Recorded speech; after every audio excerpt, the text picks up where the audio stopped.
ओम शांति। अॼु जी मिले तारीख़ 20/9/2024। भव्य मीठा मीठा बाप दादा चवनि था, मिठी मिठी ॿार तव्हांखे बाप समान खुदाई ख़िदमतगार ठहिणो आहे। संगम ते बाप ईंदा आहिनि तव्हां ॿारनि जी ख़िदमत अर्थात सेवा करणु। ये पुरुषोत्तम संगम युग ही प्रश्न आहे। ये पुरुषोत्तम संगम युग ही सभिनि खां सुहावनो कल्याणकारी आहे। कीअं?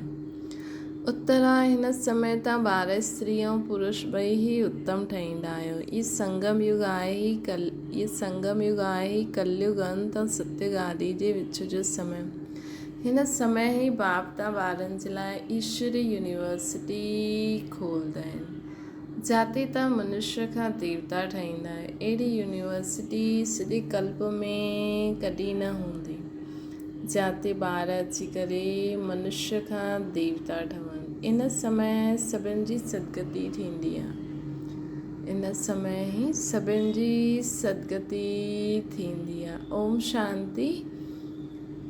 रूहानी बाप रूहानी ॿारनि खे वेही सम्झाइनि था। हिते वेठे वेठे हिकु त तव्हां बाप खे यादि कंदा आहियो, छोजी उहो पतित पावन आहे। उनखे यादि करण सां ई पावन सतो प्रधान ठहिण जी तव्हांजी एम आहे। बाबा खे यादि करण सां असांजी छा एम आहे? पावन सतो प्रधान ठहिण जी। ईअं न, सतो हिकु एम आहे, सतो प्रधान ठहिण आहे। इन करे बाप खे बि ज़रूरु यादि करिणो आहे। पोइ स्वीट होम खे बि यादि करिणो आहे, छोजी हुते वञिणो आहे। पोइ माल मिल्कियत बि खपे, हिन करे पंहिंजे स्वर्ग धाम खे बि यादि करिणो आहे न, छोजी इहा प्राप्ति थींदी आहे। ॿार ॼाणंदा आहिनि असां बाप जा ॿार ठहिया आहियूं, बराबरि बाप सां शिक्षा वठी करे असां स्वर्ग में वेंदासीं।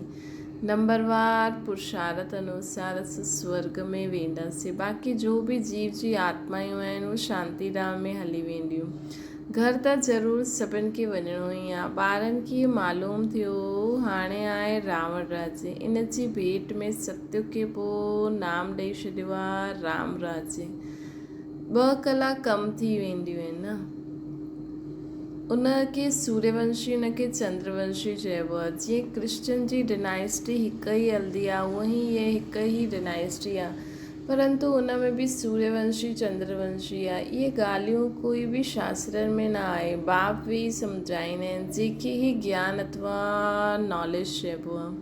स्वर्ग स्थापना थी वियो, पोइ नॉलेज जी दरकार ई न आहे। इहा नॉलेज ॿारनि खे पुरुषोत्तम संगम युग ते ई सिखलाईंदो आहे शिव बाबा जी करे ब्रह्मा तन में। तव्हांजे सेंटर्स व म्यूज़ियम में ॾाढा वॾा वॾा अक्षरनि में ज़रूरु लिखियलु हूंदो कि भाउ भेण ऐं भाइयों, इहो पुरुषोत्तम संगम युग आहे जो हिकु ई बार ईंदो आहे। पुरुषोत्तम संगम युग जो अर्थ बि न सम्झंदा आहिनि त इहे बि लिखिणो आहे। कलयुग अंत ऐं सत्युग आदि जो संगम।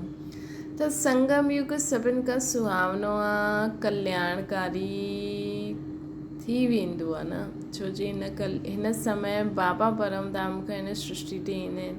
बाप बि चईंदा आहिनि मां पुरुषोत्तम संगम युग ते ई ईंदो आहे। त संगम युग जो अर्थ बि सम्झाइबो आहे। वैशालय जो अंत, शिवालय जो आदि, इनखे चइबो आहे पुरुषोत्तम संगम युग। हिते सभु विकारी आहिनि, हुते सभु निर्विकारी हूंदा।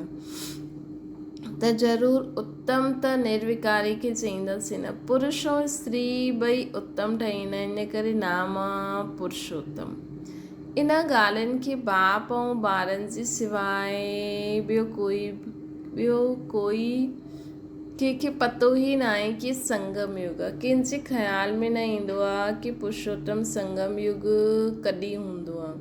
हाणे बाप आया आहिनि, उहा आहे मनुष्य सृष्टि जो बीज रूप। उन्हनि जी एतिरी महिमा आहे, उहो ज्ञान जो सागर, आनंद जो सागर, पतित पावन आहे। ज्ञान सां सदगति कंदा आहिनि।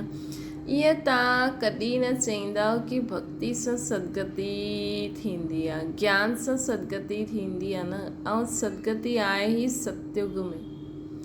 ज्ञान सां सदगति थींदी आहे ऐं सदगति आहे ई सतयुग में। त ज़रूरु कलयुग जो अंत ऐं सतयुग जे आदि जे संगम ते ईंदा। केतिरो क्लियर करे बाप सम्झाईंदा आहिनि।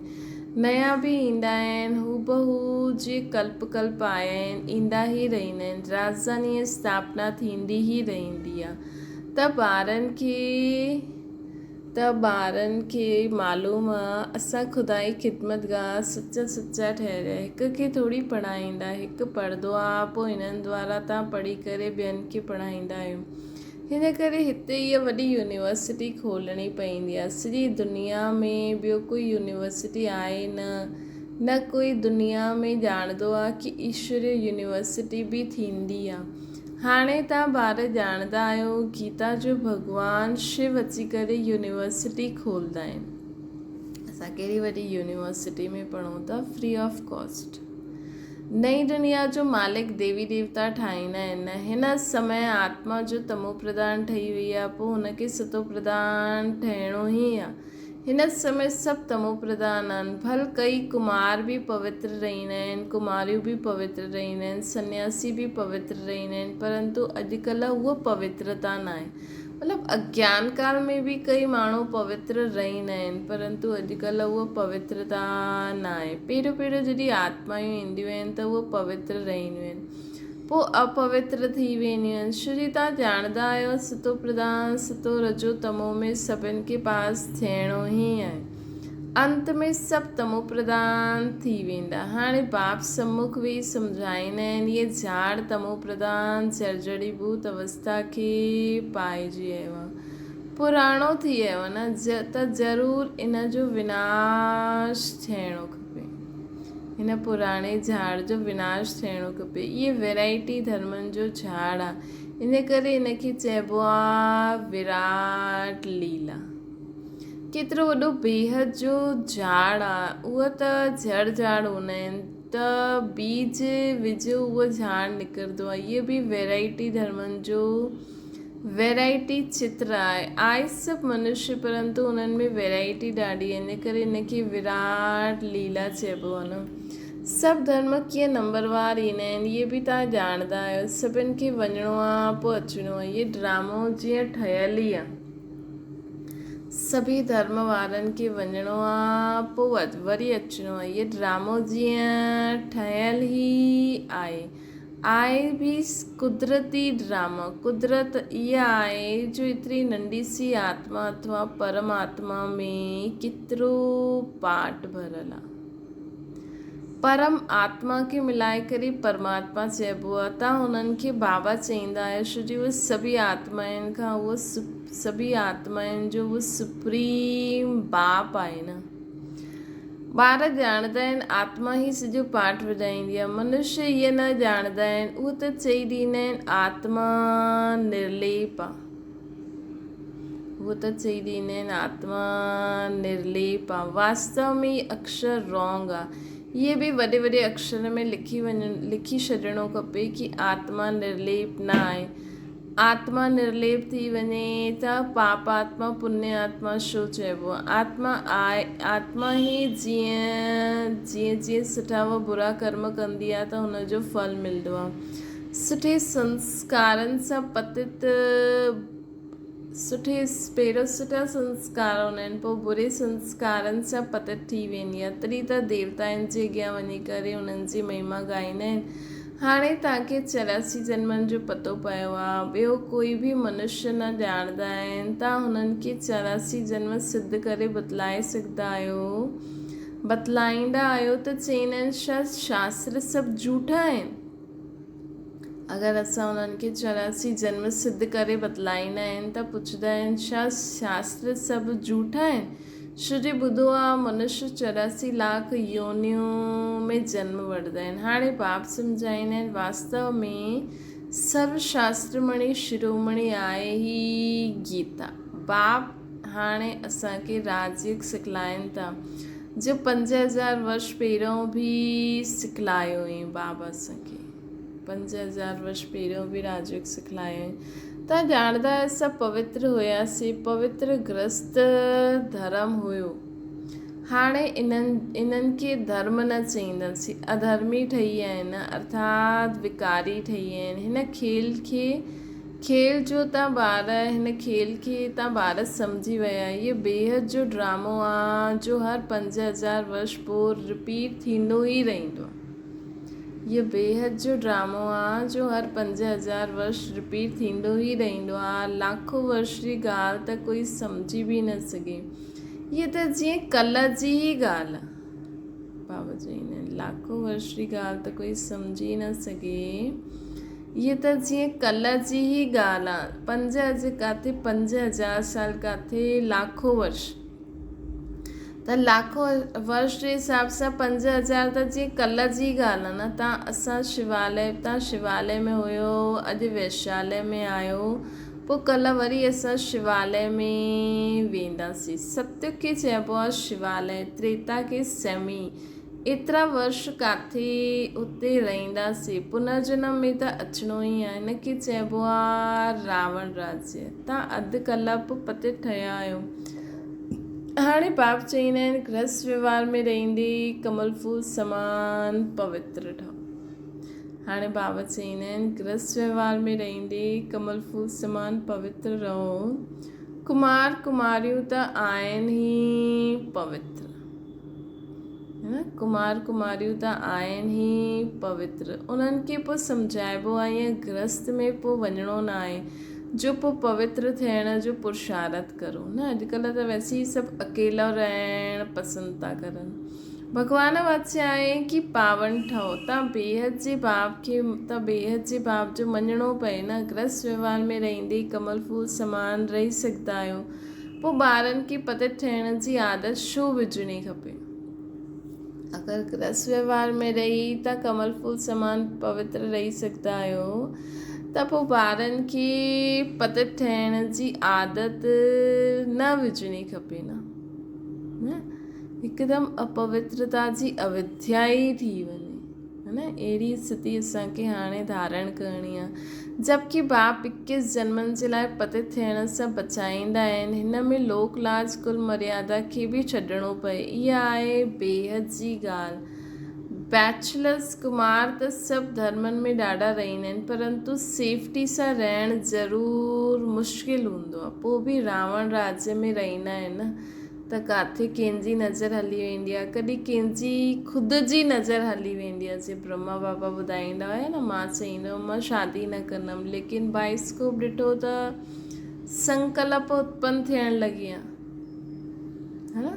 त हिन करे माण्हू रहंदा त आहिनि, लेकिन सेफ्टी सां रहणु जरा मुश्किल हूंदो आहे। पोइ बि छो जी रावण राज्य आहे न। विलायत में बि अहिड़ा ॾाढा आहिनि मनुष्य जो शादी न कंदा आहिनि, पोइ पिछाड़ी में करे वठंदा आहिनि। कंपेनियनशिप जे लाइ क्रिमिनल आय सां न कंदा आहिनि, छो जी उन्हनि खे पंहिंजो पैसो ॾियणो हूंदो आहे या उन्हनि खे थोरी मदद खपंदी हूंदी आहे। त हिन करे कंपेनियनशिप जे लाइ शादी करे वठंदा आहिनि। क्रिमिनल आय न हूंदी आहे उन्हनि आत्माउनि जी। ईअं बि दुनिया में ॾाढा रहंदा आहिनि, पूरी संभाल कंदा आहिनि। पोइ जॾहिं मरंदा आहिनि त कुझु उन्हनि खे ॾेई करे वेंदा आहिनि, कुझु धर्माऊ लगाए ॾींदा आहिनि। ट्रस्टी ठाहे करे वेंदा आहिनि। विलायत में बि वॾा वॾा ट्रस्टी हूंदा आहिनि जो पोइ हिते बि मदद कंदा आहिनि। हिते अहिड़ा ट्रस्टी न हूंदा जो विलायत खे मदद करनि। हिते त ग़रीब माण्हू आहे, छा मदद कंदा।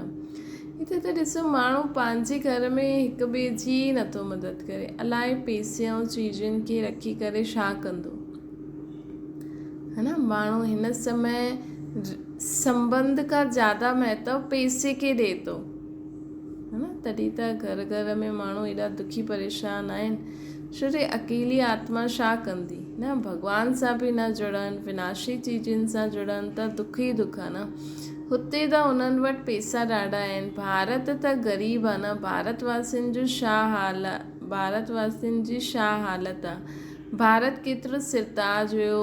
कल्ह जी त ॻाल्हि आहे, ख़ुदि बि चवंदा आहिनि 3000 वर्ष पहिरियों पैराडाइज़ हुयो, है न। ख़ुदि बि चवंदा आहिनि 3000 वर्ष पहिरियों पैराडाइज़ हुयो। बाप ई ठाहींदा आहिनि न। तव्हां ॼाणंदा आहियो बाप कीअं मथां खां हेठि ईंदा आहिनि पतितनि खे पावन ठाहिण। बाबा हाणे ईंदा आहिनि असां सभी पतित आत्माउनि खे पावन ठाहिणु। उहो ई ज्ञान जो सागर पतित पावन सर्व जो सदगति दाता अर्थात सभिनि खे पावन ठाहिण वारा आहिनि। तव्हां ॿार ॼाणंदा आहियो मुंहिंजी महिमा त सभी ॻाईंदा आहिनि, है न। मां हिते पतित दुनिया में ई ईंदो आहे तव्हां सभिनि खे पावन ठाहिण। बाबा हिन सृष्टि ते ईंदा आहिनि असां सभिनि आत्माउनि खे पावन ठाहिण लाइ हिन सृष्टि ते ई ईंदा आहिनि। उहा आहे ज्ञान जो सागर पतित पावन सर्व जो सदगति दाता अर्थात सभिनि खे पावन ठाहिण वारो बाबा आहे न। बाबा आहिनि ज्ञान जो सागर पतित पावन सर्व जो सदगति दाता, सभिनि जी सदगति कंदा आहिनि। मनुष्य आत्मा प्रकृति योनियूं सभिनि जो, एॾी सारी आत्माउनि जो, एॾी सारी प्रकृति जो, एॾी सारी योनियुनि जो, सभिनि जो सदगति दाता असांजो पीउ आहे। त असांखे बि सर्व जी सदगति करणी खपे न। तव्हां ॿार ॼाणंदा आहियो मुंहिंजी महिमा त सभी ॻाईंदा आहिनि। मां हिते पतित दुनिया में ई ईंदो आहियां तव्हां सभिनि खे पावन ठाहिण। तव्हां पावन ठही वेंदा आहियो पोइ पहिरियों पावन दुनिया में ईंदा आहियो ॾाढा सुख उठाईंदा आहियो, पोइ रावण राज्य में किरंदा आहियो। भल ॻाईंदा त आहिनि परम पिता परमात्मा ज्ञान जो सागर शांति जो सागर पतित पावन, परंतु पावन ठाहिण लाइ कॾहिं ईंदा आहिनि इहे कोई ॼाणंदा ई न आहिनि। मतिलबु भॻवान जी जो महिमा ॻाईंदा आहिनि उहो भॻवान हिन प्रैक्टिकल में हिन दुनिया में कॾहिं ओड़ा कर्म करे करे ॾेखारियईं जंहिंजे कारण जी महिमा थींदी आहे इहे कोई न ॼाणंदो आहे। बाप चईंदा आहिनि तव्हां मुंहिंजी महिमा कंदा आहियो न। हाणे मां आयो आहियां तव्हां सभिनि खे पंहिंजो परिचय थो ॾियां। मां हर 5000 वर्ष पोइ हिन पुरुषोत्तम संगम युग ते ईंदो आहे। कीअं ईंदो आहे उहो बि सम्झाईंदो आहे। चित्र बि आहे न ब्रह्मा द्वारा सूक्ष्म मतन में न हूंदो आहे। ब्रह्मा हिते आहे ऐं ब्रह्मण बि हिते आहिनि जेके ग्रेट ग्रेट ग्रैंड फादर चइबो आहे, जंहिंजो पोइ सीजरो ठहींदो आहे। मनुष्य सृष्टि जो सीजरो जो प्रजापिता ब्रह्मा सां ई हलंदो आहे। प्रजापिता ब्रह्मा आहे त ज़रूरु हुनजी प्रजा बि हूंदी न। कुक वंशावली त थी न सघे, ज़रूरु एडॉप्टेड हूंदी। ग्रेट ग्रेट ग्रैंड फादर आहे त ज़रूरु एडॉप्ट कयो हूंदो न। तव्हां सभु एडॉप्टेड ॿार आहियो। असां सभी एडॉप्टेड ॿार आहियूं। हाणे तव्हां ब्रह्मण ठहिया आहियो पोइ तव्हांखे देवता ठहिणो आहे। शूद्र खां ब्रह्मण पोइ ब्रह्मण खां देवता, ये बाजोली जो खेल आहे। शूद्र खां ब्रह्मण, ब्रह्मण खां पोइ देवता, ये बाजोली जो खेल आहे। विराट रूप जो बि चित्र आहे न। हुतां खां सभिनि खे हिते अचिणो ज़रूरु आहे। बाबा चवनि था विराट रूप जो बि खेल आहे। हुतां खां सभिनि खे हिते अचिणो ज़रूरु आहे। जॾहिं सभु अची वेंदा पोइ क्रिएटर वेंदा। जॾहिं सभी आत्मायूं हेठि अची वेंदियूं पोइ क्रिएटर वेंदा। क्रिएटर असां बि बाबा सां गॾु हली हलंदासीं। उहो क्रिएटर डायरेक्टर आहे, एक्टर बि चईंदासीं। बाप चईंदा आहिनि हे आत्मायूं मूंखे ॼाणंदा आहियो। तव्हां आत्मायूं मुंहिंजा सभु ॿार आहियो न। तव्हां पहिरियों सतयुग में शरीरधारी ठही केतिरो सुठो सुख जो पाठ वॼायो। पोइ 84 जन्मनि खां पोइ तव्हां केतिरो दुख में अची वियो न। बाबा चईंदा आहिनि तव्हां पहिरियों सतयुग में शरीरधारी ठही केतिरो सुख जो पाठ वॼायो। पोइ 84 जन्म पोइ तव्हां केतिरो दुख में अची वियो। ड्रामा जे क्रिएटर डायरेक्टर प्रोड्यूसर हूंदा ई आहिनि ड्रामा जा। इहे बेहद जो ड्रामा आहे। बेहद जे ड्रामा खे कोई बि ॼाणंदो ई न आहे। हितां जो क्रिएटर डायरेक्टर प्रोड्यूसर सभु शिव बाबा ई त आहे। शिव बाबा ई सभु कुझु असांखां कराइनि था। भक्ति मार्ग में ईअं ॻाल्हियूं ॿुधाईंदा आहिनि जो मनुष्य जी बुद्धि में वेही रहंदियूं आहिनि। मतिलबु कूड़ी दुनिया में कूड़ी ॻाल्हियूं केॾी जल्दी माण्हुनि जी बुद्धि में वेही रहंदियूं आहिनि ऐं सची ॻाल्हियूं खे ॿुधंदे हुए नथा ॿुधनि। हाणे बाप चईंदा आहिनि मिठी मिठी ॿार इहे सभु भक्ति मार्ग जा शास्त्र आहिनि। भक्ति मार्ग जी ढेर सामग्री आहे। जीअं बीज जी सामग्री झाड़ आहे, एतिरे नंढे बीज में झाड़ निकिरंदो आहे, अथाह फैलियल आहे न। भक्ति जो बि विस्तार एतिरो आहे, ज्ञान त बीज आहे, उन में कोई बि सामग्री जी दरकार न आहे। हिते बुद्धि सां कमु वठिणो पवंदो आहे। बाप चवंदा आहिनि पंहिंजे खे आत्मा सम्झी मूंखे यादि करो, ॿियो कोई व्रत नेम न आहे, इहे सभु बंदि थी वेंदा। हाणे धीरे धीरे सभु बंदि थी वेंदा, तव्हांखे सदगति मिली वेंदी, पोइ कोई ॻाल्हि जी दरकार ई न आहे। तव्हां ई भक्ति ॾाढी कई आहे न, उन्हनि जो फल तव्हांखे ॾियण लाइ मां आयो आहियां, है न। भक्तनि जो जास्ती भक्ति कई आहे, ईअं त बाबा सभिनि खे फल ॾियणा आहिनि, लेकिन माण्हू फल वठण लाइ टाइम ई न आहे। त बाबा चवनि था मां तव्हांखे ई फल ॾियणु आयो आहियां। देवताऊं शिवालय में हुया, तॾहिं त मंदर में वञी करे उन्हनि जी महिमा ॻाईंदा आहिनि। हाणे बाप सम्झाईंदा आहिनि, मिठे मिठे ॿार, मां 5000 वर्ष में पहिरों बि तव्हांखे सम्झायो हुयो कि पंहिंजे खे आत्मा सम्झो। बाबा 5000 वर्ष पहिरों बि असांखे सम्झायो हुयईं कि पंहिंजे खे आत्मा सम्झो। देह जा सभु संबंध छॾे मुंहिंजे हिकु बाप खे यादि करो। बाबा असांखे 5000 वर्ष पहिरों बि सम्झायो हुयईं कि ॿार पंहिंजे खे आत्मा सम्झो। देह जे सभु संबंधनि खे छॾे मुंहिंजे हिकु बाप खे यादि करो, त हिन योग अग्नि सां तव्हांजा सभु पाप भस्म थी वेंदा। बाप जो कुझु हाणे सम्झाईंदा आहिनि, कल्प कल्प सम्झाईंदा ई आहिनि। बाबा जो असांखे अॼु सम्झाइनि था, उहो कल्प कल्प असांखे सम्झाईंदा ई आया आहिनि। गीता में बि कोई अक्षर सुठा आहिनि, मन मना भव अर्थात मूंखे यादि करो। शिव बाबा चवंदा आहिनि मां हिते आयो आहियां, कंहिंजे तन में ईंदो आहे, उहो त ॿुधाईंदा आहिनि न। ब्रह्मा द्वारा सभु वेद शास्त्रनि जो सार तव्हांखे ॿुधाईंदो आहे। शिव बाबा चवंदा आहिनि मां हिते आयो आहियां, कंहिंजे तन में ईंदो आहे। बाबा उहो बि असांखे एड्रेस बि ॿुधाए छॾींदा आहिनि। ब्रह्मा द्वारा सभु वेद शास्त्रनि जो सार ॿुधाईंदो आहे, चित्र बि ॾेखारींदा आहिनि, परंतु अर्थ न सम्झंदा आहिनि। हाणे तव्हां सम्झायो शिव बाबा कीअं ब्रह्मा तन द्वारा सभु वेद शास्त्रनि जो सार सम्झाईंदा आहिनि। 84 जन्मनि जे ड्रामा जो राज बि तव्हांखे सम्झाईंदा आहिनि। इन्हनि जी ई ॾाढे जन्मनि जे अंत में मां ईंदो आहे। इहे ई पोइ पहिरें नंबर जो प्रिंस ठहींदा आहिनि, पोइ 84 जन्मनि में ईंदा आहिनि। अच्छा, मीठी मीठी सिकी लॾे ॿारनि प्रति माता पिता बाप दादा जो यादि प्यार ऐं गुड मॉर्निंग। रूहानी बाप जी सभिनि रूहानी ॿारनि खे नमस्ते। असांजी बि रूहानी माता पिता बाप दादा खे यादि प्यार गुड मॉर्निंग ऐं नमस्ते। धारणा जे लाइ मुख्य सार आहे, हिन रावण राज्य में रहंदे पतित लोक लाज कुल जी मर्यादा खे छॾे बेहद बाप जी ॻाल्हि मञणी खपे। हिन रावण राज्य में रहंदे पतित लोक लाज कुल जी मर्यादा खे छॾे बेहद बाप जी ॻाल्हि मञणी खपे। गृहस्थ व्यवहार में रहंदे हुए कमल फूल समान पवित्र रहणो आहे न। गृहस्थ व्यवहार में रहंदे हुए कमल फूल समान पवित्र सभिनि खे रहणो आहे।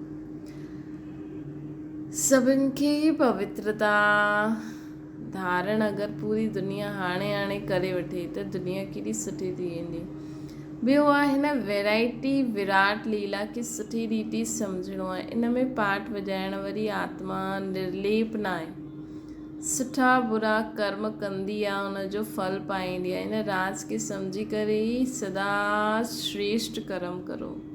ये न स्नान करण सां, मथो धोइण सां, गंगा सनानु करण सां, पूजा पाठ करण सां कोई पाप ख़तमु न थींदा आहिनि।